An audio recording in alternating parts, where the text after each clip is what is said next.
రాటా నాపిందా ఎంత బ్యాక్గ్రౌండ్ ఉన్నోడైనా దెబ్బ పడి mental.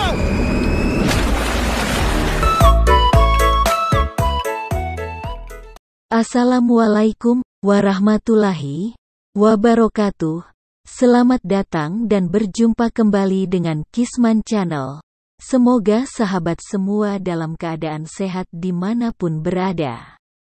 Saat ini Mimin akan membawakan alur cerita film India yang diperankan oleh Allu Arjun. Dengan judul Sarainodu. Film ini menceritakan tentang mantan tentara yang menghukum penjahat dengan caranya sendiri. Film yang dibintangi oleh Allu Arjun pastinya sangat menarik. Penasaran dengan kisahnya? Tak perlu berlama-lama lagi, kita langsung saja ke alur ceritanya.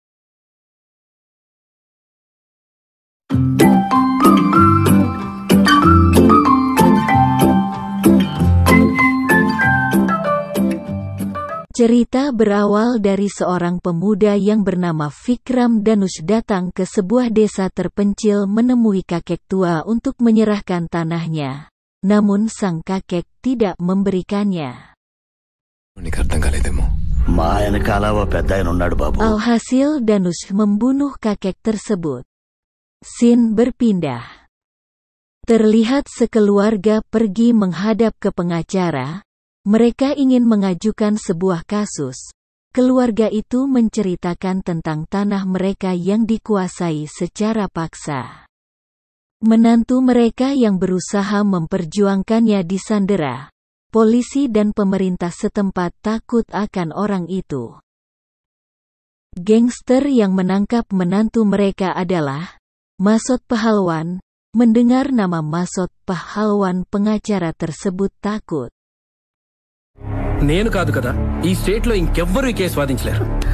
Ia menyarankan untuk pergi ke pengacara Sripati, di mana pengacara itu selalu kalah dalam sidang namun menang di luar sidang.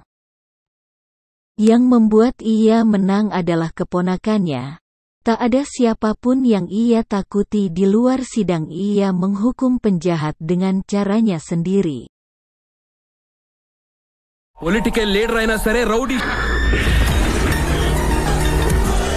Scene pun memperlihatkan pertarungan melawan Masot Pahalwan, di mana anak buahnya dihajar habis-habisan.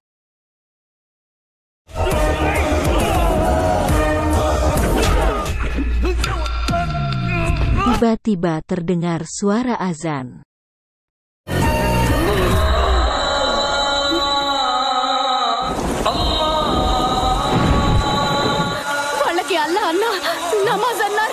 Setelah suara azan, ia pun melanjutkan menghajar mereka tanpa ampun. Ia adalah Gana, keponakan Sripati yang berusaha membantu keluarga sebelumnya untuk menyelamatkan anak mereka yang disandera oleh gangster. Adegan berpindah ke kantor Umapati. Ia adalah ayah kandung Gana, seorang sekretaris menteri. Umapati bertemu dengan sahabatnya yang bernama Jai Prakash. Ia adalah mantan sekretaris menteri sebelumnya. Ia pensiun dari jabatannya demi membantu masyarakat desa untuk kemakmuran mereka.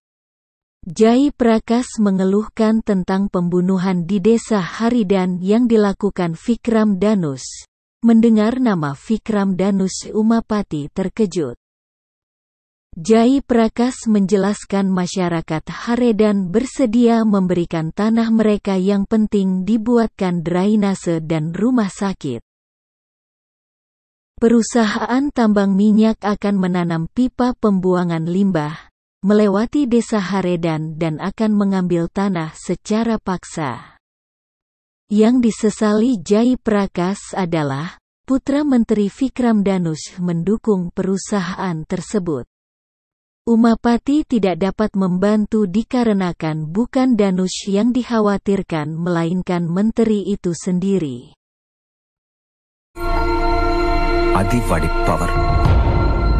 Umapati mengalihkan pembicaraan tentang putri Jai Prakash. dan mengajaknya ke rumah, namun Jai Prakas menolak karena ada urusan lain. Scene berpindah ke rumah Umapati. Di sana Ibu Gana sedang mendoakan putranya.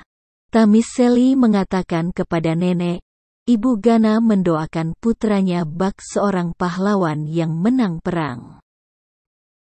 Umapati menceramahi Gana di mana ia hanya seorang pengangguran, ditawari berbagai macam pekerjaan tapi selalu ditolak, dengan alasan ia tidak menyukainya. Ia masuk militer, memperoleh banyak medali, tapi sebelum dipromosikan jabatan, Gana mengundurkan diri. Umapati menjodohkannya dengan putri Jai Prakas. Gana harus pergi ke rumah Jai Prakas menemui putrinya. Gana tak dapat menolak permintaan ayahnya. Ia pun pergi dengan pamannya. Di perjalanan Gana melihat seorang wanita cantik yang sedang menyapu di jalan. Ia menghentikan mobilnya dengan mendadak. Demi mendapatkan perhatian wanita itu, Gana melemparkan kertas di jalanan. Wanita itu menegurnya dan mengatakan apa masalahnya. Gana dengan santainya mengatakan masalahnya cukup sederhana, yaitu aku mencintaimu. Ternyata wanita itu adalah MLA di daerah itu. MLA adalah Mutual Legal Assistance, atau bantuan hukum timbal balik, yang kerjanya membantu masyarakat mencapai keadilan. Semacam LSM begitu. Wanita itu mengancam Gana dengan mengatakan bahwa ia sudah menerima sabuk emas dan merah karate. Namun Gana dengan santainya mengatakan bahwa wanita itu akan jatuh cinta, mencari alamatnya, dan akan mengemis cinta kepadanya. Wanita itu pergi dengan sangat marah. Scene berpindah. Di rumah Danus datang seorang pengusaha kaya yang bernama Prasad Kumar dan anaknya Farendra. Mereka meminta bantuan Danus atas kasus pembunuhan dan pemerkosaan seorang wanita. Virendra menceritakan kejadian tersebut.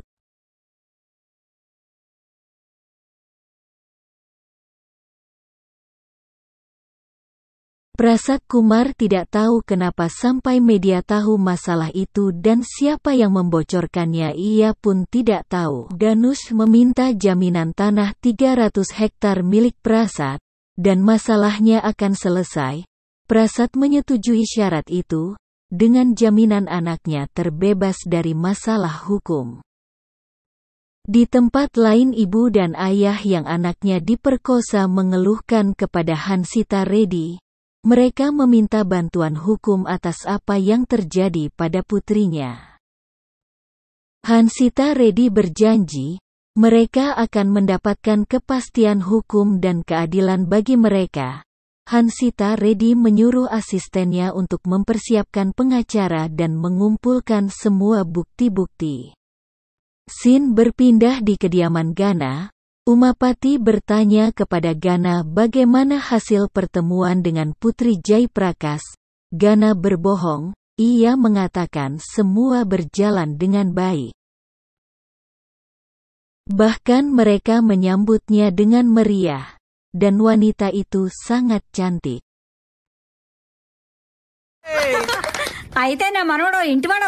Ketika bercerita dengan Janu bertanya apa kegiatannya. Gana menjawab tidak banyak, hanya bertengkar 2 kali sehari. Aku mendapat uang dari rumah dan kugunakan untuk judi dan mabuk. Janu pun menjawab hanya gadis bodoh yang akan memilih laki-laki sepertimu. Mendengar cerita Gana, ayah Gana bangkit dari tempat duduknya dan pergi dengan kecewa. Sally, saudara ipar Gana, berkata bahwa wanita itu akan menolak Gana. Bibi Sripati mendoakannya agar mendapatkan gadis peri yang cantik. Neneknya pun menimpali, tak mengapa kulitnya gelap asalkan tidak gemuk. Setelah kejadian di rumah, Gana pergi ke rumah Hansita Reddy. Saat ia akan masuk, pengawal pribadi Hansita menahannya. Gana mengatakan bahwa ia adalah kekasih Hansita. Hansita pun datang menemui Gana. "Untuk apa kamu datang kemari?" Gana mengeluhkan bahwa di daerahnya sedang kotor dan meminta Hansita untuk membersihkannya. Gana bertanya tentang cinta mereka, namun Hansita menyuruh mencari wanita yang selevel dengan Gana. Hansita membandingkan derajat Gana dengannya bagaikan langit dan bumi. Namun Gana mengatakan kalau cinta mereka tidak ada saingan, dan hanya dalam waktu 4 hari Hansita akan jatuh cinta dengannya. Hello ఆ బంగారం నా నంబరే ఫీడ్ చేసుకో. నా ఫోన్కి తోలెక్కువ, నీకు మెసేజెస్ వస్తూనే ఉంటాయి. Scene berpindah. Saat makan, Gana dipanggil ayahnya. Ayah Gana meminta HP miliknya, lalu membantingnya di lantai. Ayah Gana marah kepadanya karena menggoda MLA. Bukan hanya itu, Gana pun menulis surat yang ayahnya tidak paham isi surat itu. Ayah Gana membaca surat itu, dan Gana menjelaskan apa artinya. 1, 2, 3 ఈ రోజు నేను ఫ్రీ. 4 సన్నొస్తే చీకటి పోతుంది, నిన్ను ఎప్పుడు చేస్తావు లైన్ నాన్నగారు. Gana menjelaskan kepada keluarganya bahwa ia menyukai MLA, dan apabila ia menikah dengannya, mendapatkan keuntungan. Setelah menjelaskan kepada keluarganya, Gana pergi ke pengadilan menemui pamannya. Di sana Gana melihat Hansita Reddy berada di pengadilan. Gana heran melihatnya, ditambah ia melihat gelagat Hansita yang seperti berada dalam masalah. Benar juga, pengacara korban belum datang dan sidang akan segera dimulai. Bukti-bukti dibawa pengacara tersebut. Mengetahui pengacara tidak bisa hadir, hakim marah. Gana meminta pamannya menjadi pengganti pengacara dan meminta tenggat waktu. Bukti dan saksi Gana yang akan mempersiapkannya. Namun pengacara dari Ferindra berkata kenapa sidang harus ditunda sedangkan bukti-bukti sudah jelas bahwa Ferindra tidak bersalah. Pengacara dari Ferindra berbicara panjang lebar mengenai kasus yang dimana menyalahkan korban dan menghina korban.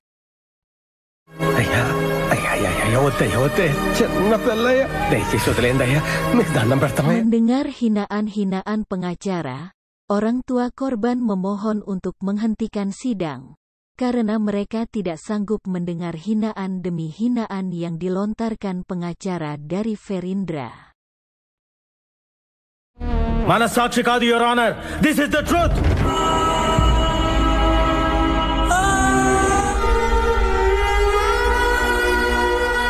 Hakim pun menutup sidang dan menyatakan bahwa Ferindra orang yang jujur dan tidak bersalah.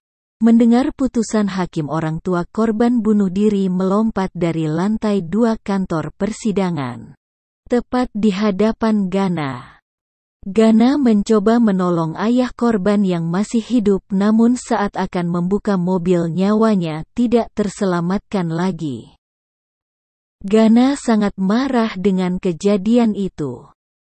Scene berganti di kediaman Danush di mana Prasad Kumar datang memberikan surat tanah yang dijanjikan apabila Virendra menang dalam sidang. Namun mereka terkejut saat membuka pintu melihat pengacara yang babak belur dan kaki Virendra yang terpotong. Ternyata semua itu terjadi saat mereka merayakan kemenangan di sebuah klub malam, dan di sana Gana datang membalas dendam atas kematian orang tua korban. Scene pun berpindah. Ayah Gana menanyakan kemana ia semalam. Gana menjawab pergi dengan teman-temannya. Gana khawatir. Ia berpikir bahwa ayahnya tahu apa yang terjadi semalam. Ternyata, ayah Gana mengajaknya untuk menghadiri acara DGP. karena 10 hari lagi DGP akan pensiun. Gana pun datang dengan ayahnya menghadiri pesta tersebut. DGP yang melihat Gana mengajaknya mengobrol. DGP mendengar bahwa Gana telah membunuh Masot Pahalwan. DGP memuji Gana karena melakukan hal yang benar. Namun DGP mengingatkan Gana, jangan terlibat dengan orang-orang yang terhubung dengan sistemnya. Danush pun datang ke acara itu, dan melihat tatapan Gana yang sangar. Ia berkata kepada anak buahnya untuk mencari tahu siapa pemuda itu. Gana yang tahu hal itu, ia langsung membunuh orang itu. Paman Gana menasehatinya agar tenang, jangan terlibat dengan Danush. Gana sangat marah, namun kemarahan Gana mereda saat melihat Hasnita.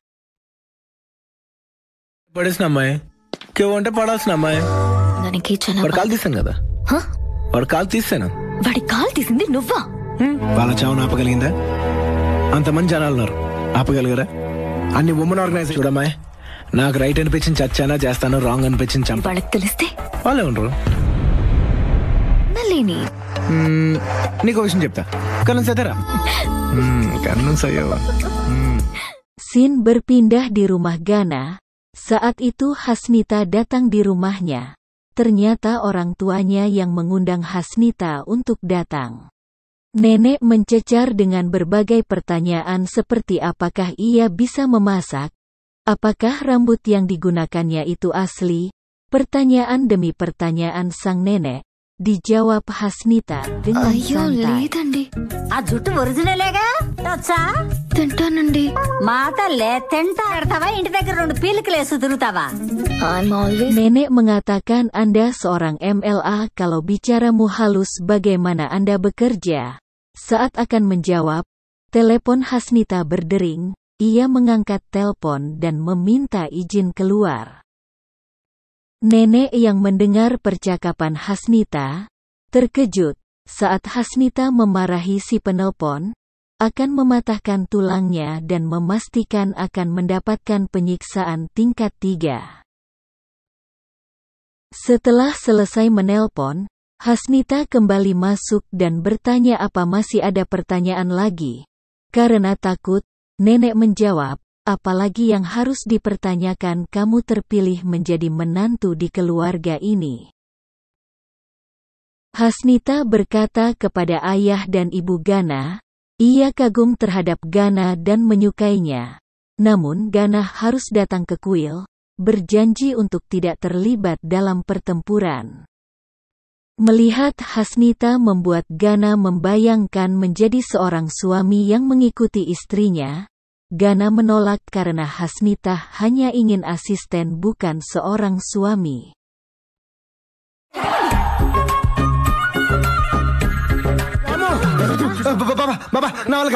Namun Bibi dan keluarga lainnya mendesak dan akhirnya ia pun menerimanya. Scene berlanjut, mereka sekeluarga pergi ke kuil di mana Gana harus mengucapkan janji untuk tidak berkelahi yang disaksikan orang banyak.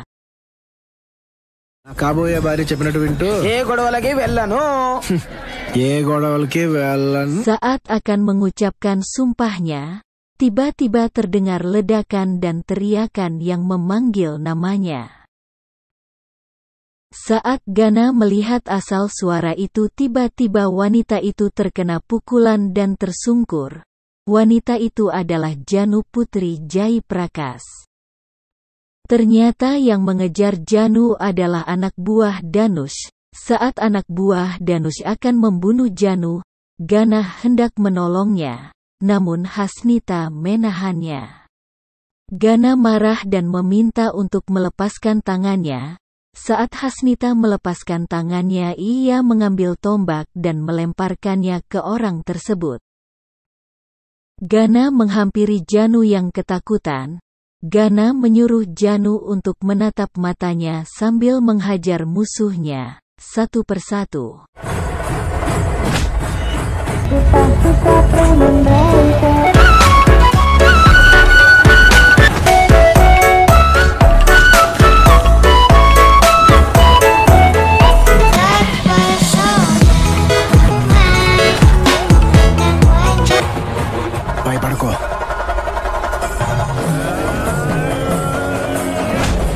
Nita dan keluarga Gana merasa takut melihat Gana menghajar musuh-musuhnya. Gana berkata bahwa tak ada yang bisa memisahkan Janu dengannya. Janu adalah miliknya, dan pada saat itu juga ia bersumpah di hadapan Dewi. Ini adalah awal dari pertempuran antara kekuatan dan kemarahan. Kapan saja, di mana saja, dan siapa saja, Gana siap menghadapinya. Anytime, anywhere, anybody. Neil? Adegan berpindah ke rumah Umapati. Janu bercerita bagaimana semua itu terjadi. Sampalanku dengar. Pada saat Paman Sripati dan Gana pergi ke desa ingin menemui Janu. Karena sudah menunggu sangat lama dan Janu tak kunjung muncul, mereka pergi menemui ayah Janu yang saat itu sedang berdiskusi. Gana berkata bahwa ia disuruh ayahnya untuk menemui Putri Jai Prakas. Ayah Janu berkata bahwa kamu tak bisa menemui Janu putrinya. Paman Janu yang lain berkata bahwa Janu telah melawan perusahaan minyak yang merugikan masyarakat desa. Obul Redi menculik Janu agar masyarakat desa memberikan tanahnya.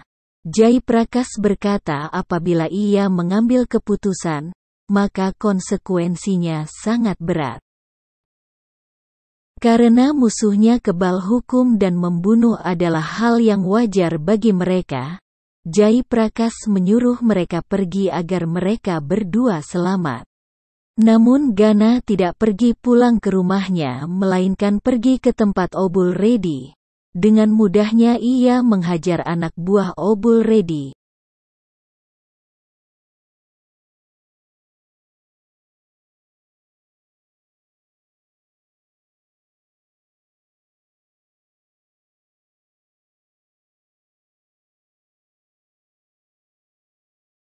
Dan meminta Janu dibebaskan.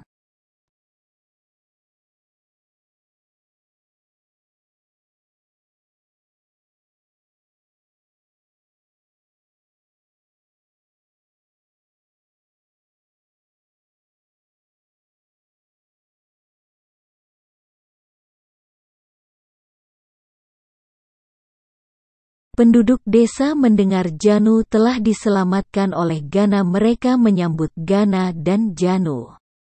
Sambil memegang tangan Janu, Gana melangkah memasuki gerbang rumah Jai Prakas bagaikan pahlawan yang tiba dari medan perang. Paman Sripati memberikan berkas tanah penduduk desa kepada Jai Prakas. Masyarakat bergembira. Gana memuji keberanian Jai Prakas. Gana berkata putrimu diculik dan ia adalah putri sahabat ayahku. Apabila terjadi sesuatu, maka Anda akan sedih dan karena itu ayahku akan sedih. Apabila ayahku sedih, maka aku tak bisa mengendalikan emosiku, mereka pantas dihukum. Gana melanjutkan kata-katanya dan memohon kepada ayah Janu untuk tidak mengatakan kepada ayahnya bila mana ia berkelahi dan meminta untuk mengatakan kepada ayahnya kalau Janu tidak menyukainya. Janu yang mendengar hal itu menangis, dan berkata bahwa ia mencintai Gana dan ingin menikah dengannya. Scene berpindah. Obul yang tidak terima, melaporkan kepada Danush. Mereka mendatangi Jai Prakas, dan menangkap penduduk desa, dan membunuh mereka. Danush mengancam akan membunuh penduduk desa semua, kalau Jai Prakas tidak memberitahu siapa yang menghajar anak buahnya. Karena Jai Prakas tetap bungkam, mereka membunuh penduduk desa dan melemparkannya ke sawah. Mereka masih menindasnya dengan traktor, sungguh perbuatan yang tidak berperi kemanusiaan.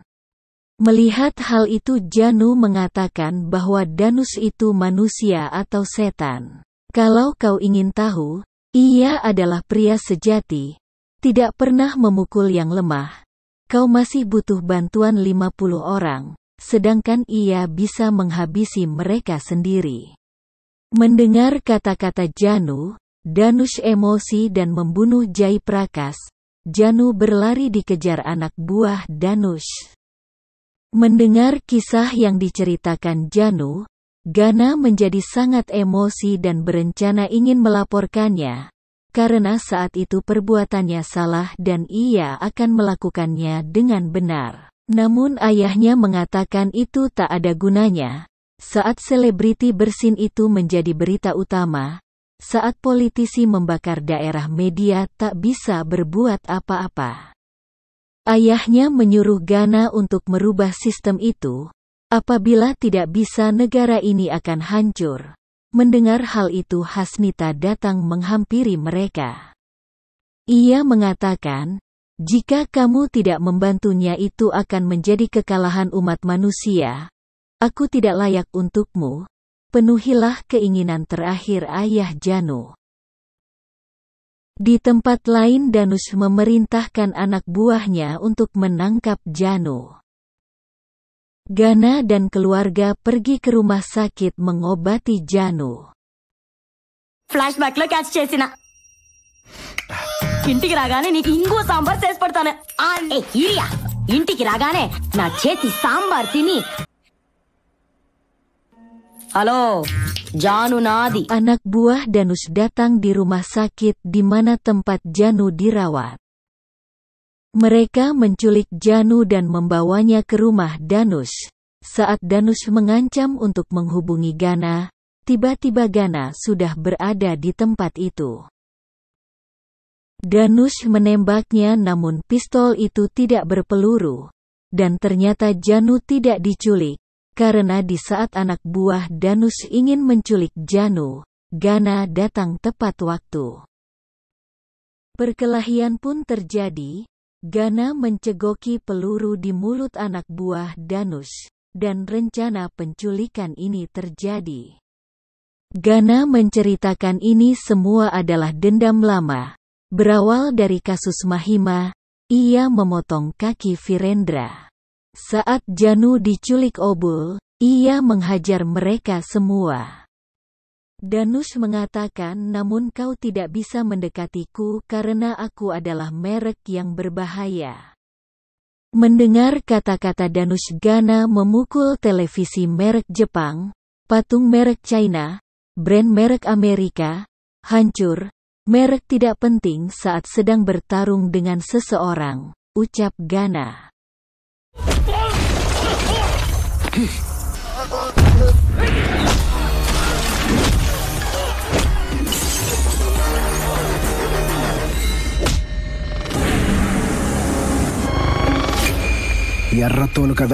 Gana menyiram bensin ke tubuh Danush, dan menyuruh Janu untuk membakarnya.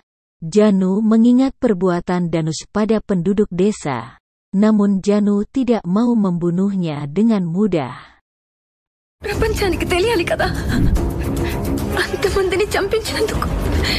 కదమ్మా శిక్ష అంటే ఏంటి? వద్దయ్యా వద్దయ్యా అని పారిపోతుంటే ఎమ్మడిపడి నరికేరుగా. Gana mengambil korek lalu melemparkannya ke arah Danush. Danush melompat melalui jendela dan jatuh di kubangan lumpur. Scene berpindah, Pak Menteri ayah Danush datang menemui anaknya. Ia meminta kepada ayahnya menghubungi polisi untuk menangkap Gana.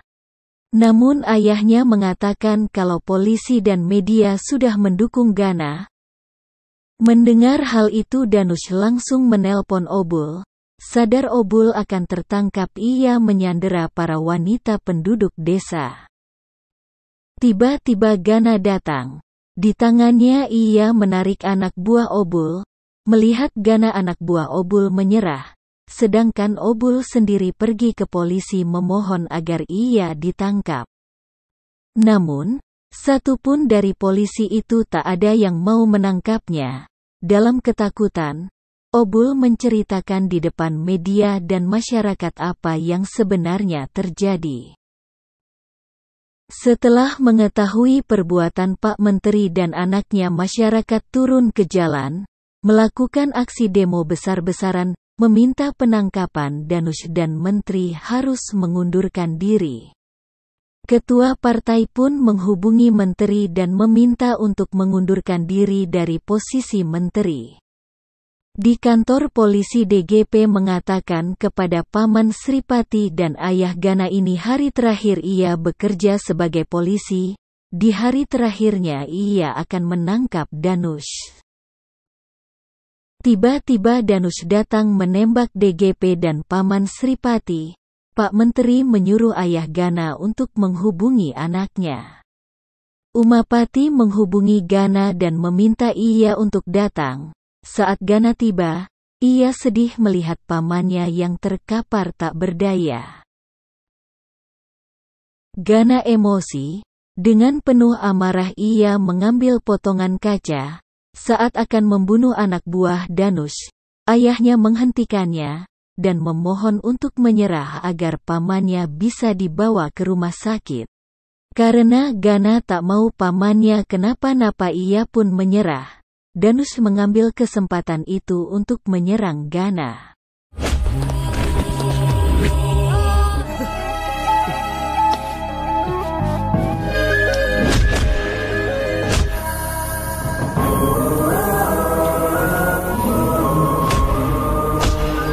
Ayah Gana memohon kepada menteri untuk membawa Paman Sripati ke rumah sakit.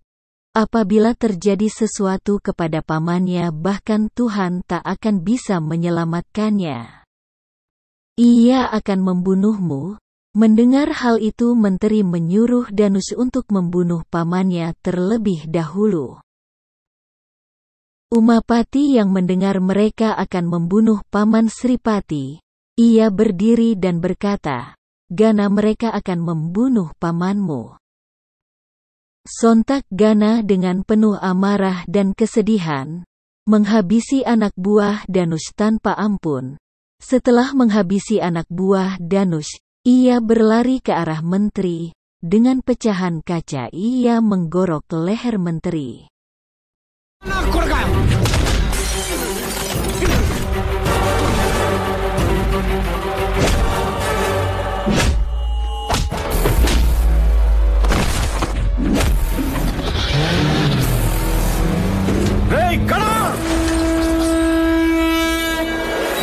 Berita kematian menteri dan Danush diketahui media, polisi membawa Gana untuk dimintai pertanggungjawaban.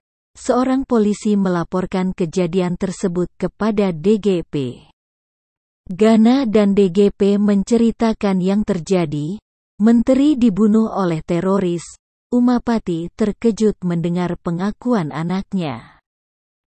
Menteri yang lama orang hebat dan meminta mereka untuk bertepuk tangan.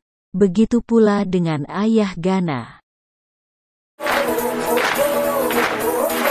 Dan film pun berakhir. Wassalamualaikum warahmatullahi wabarakatuh.